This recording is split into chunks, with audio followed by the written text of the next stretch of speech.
po tayo na punta sa Forest Park. Pero mainit pa rin.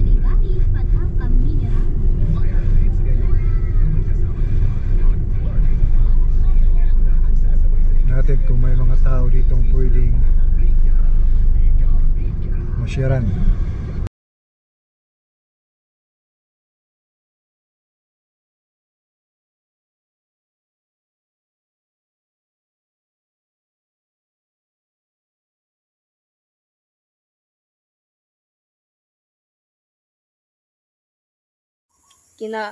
Kinatibukan kay ang bayad sa sala mao ang kamatayon, apan ang gasa sa Dios mao ang kinabuhing dayon.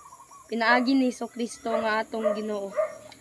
Ginoo, ani ako usa ka makasasala. Pasaylo ako sa akong pagkamakasasala.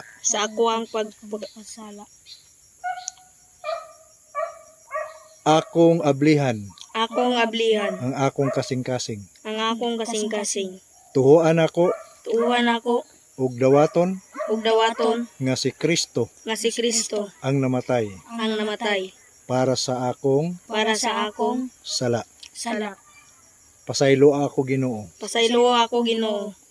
Ug sukad karon tabangi ako nga magkinabuhi uyon sa imong kabubuton. Itugyan ako ang akong kinabuhi. Sa ngalan ni Jesus. Amen. Ako na lamang magampo.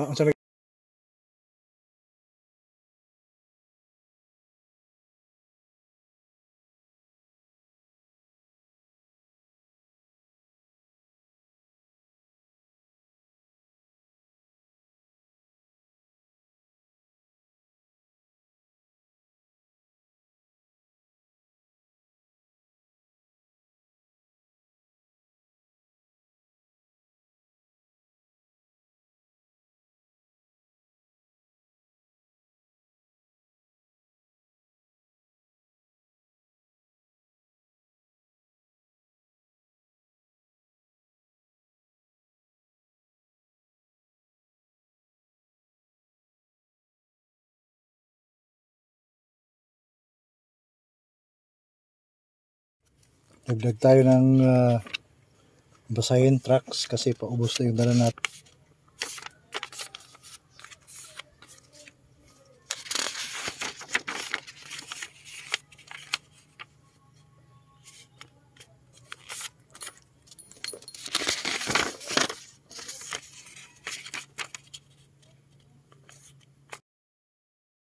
Ginoo, salamat kay ikaw ang namatay para sa akong sala.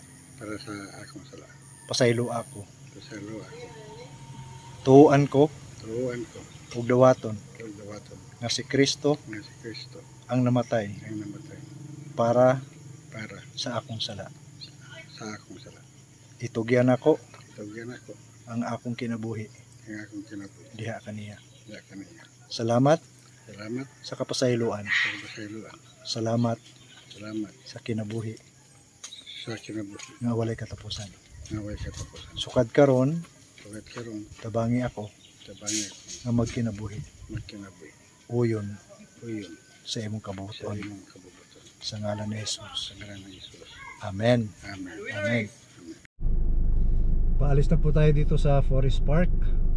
Muli salamat sa Panginoon at merong mga nag-response din sa pag-share natin ng gospel. May dalawa ring bata no, may last minute din na yung empleyado nagbabantay dito si Chris. Ngayon susunduin ko na si Mrs. doon sa school. Praise God.